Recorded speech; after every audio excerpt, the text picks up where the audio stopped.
This is Mark Bell from SuperTraining.tv, Super Training Gym, the strongest gym in the West.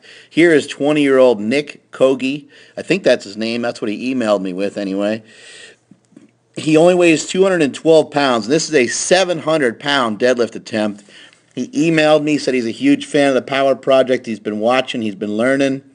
And let's see what happens here on this 700-pound deadlift attempt.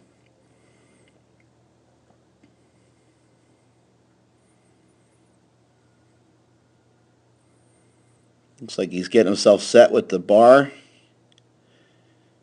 And then he goes crazy. That is an amazingly strong pull by a guy so young, by a guy who is only 212 pounds. It's really absolutely remarkable. You should be very proud of that lift.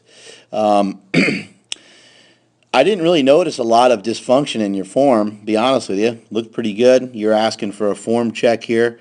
So we're going to nitpick a little bit. Everybody's style is kind of their own style, especially as people develop and as they get better at lifting.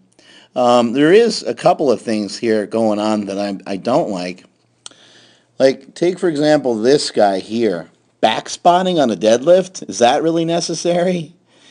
That's a little bit awkward. And then also notice he's wearing jeans. If you're going to a powerlifting meet to help spot and load and that kind of thing, you're not taking it very seriously if you're in jeans. You're going to be sweating your ass off by the end of the day.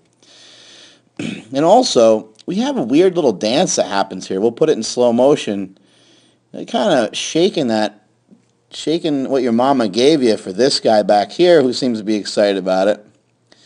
And this guy over here seems to be somewhat nervous about the whole situation.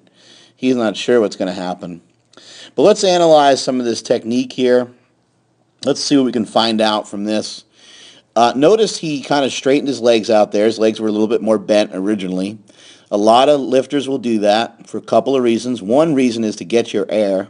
If you lift your butt up higher and straighten your legs out, you can breathe a little bit better, take more air into your stomach, and push more harder wrist into your belt. And so that's what he's doing there, I believe. And he's going to push down and back with his hips. So one thing I'm noticing right here is that his feet could be closer together. And the reason for that is a lot of times when the feet aren't close enough together, then we get these guys running into each other, the elbow and the knee, especially if you got jacked pipes. Then you're going to run into each other worse. The knee comes forward. It kind of hit the arm. The arm will bend often. And when you kind of see that, we see a lax back here in the spine. Lower back will start to round a little bit. Having a lower back round a little bit on a deadlift is not the end of the world. I want to make sure, and I'm very clear about that. But you don't want it to be too excessive, and you don't want a ton of that right from the get-go, the beginning of the lift. He does some great stuff here, though. As he pushes down and back, he kind of does a little bit cannonball-style deadlift. You can almost say like a little bit like KK. Brings the knees forward. Now, the knees on a conventional pull, they can come slightly forward of the bar. That's acceptable. On a sumo pull, you don't really want that to happen. But he does something unique with his shoulders. And I don't know who taught him this or how he decided to go about doing this, but watch his shoulders. He'll flex his lats and kind of pop his shoulders downward. I don't know what he's doing to cue himself to do that, but it's right there. Did you see that? And then he pulls. And now he's in a pretty good position. It's kind of amazing to see these young athletes be able to do these kind of little tricks like this. Let's see it again. Throws the shoulders back right as he's about to pull and kind of raised his shoulders and chest up a little bit. One thing I'm seeing here, again, is just in terms of the foot positioning. Looks like you can have the feet in closer, but also maybe pointed outward just a little bit. That's going to allow you to stay a little bit closer to the barbell. Again, this is a 700-pound pull, so this is pretty outstanding, and there's not a ton of things to fix here. I would say that you can maybe possibly work on also getting your chest up a little bit higher.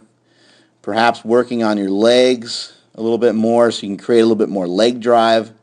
That can always be beneficial. Something like a front squat could be beneficial. But really, dude, this is outstanding. You killed this weight. 700-pound raw deadlift is no joke. And you should be pretty excited about it, pretty fired up. Looks like you can do more to me.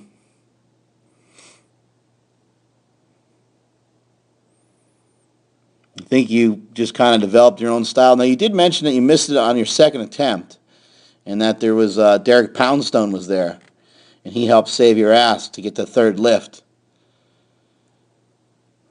I don't know how you missed it or where you missed it or what happened, but good Lord, that's a great deadlift. I'm going to watch it one more time here. Congratulations on a 700-pound pull, and that is it from supertraining.tv.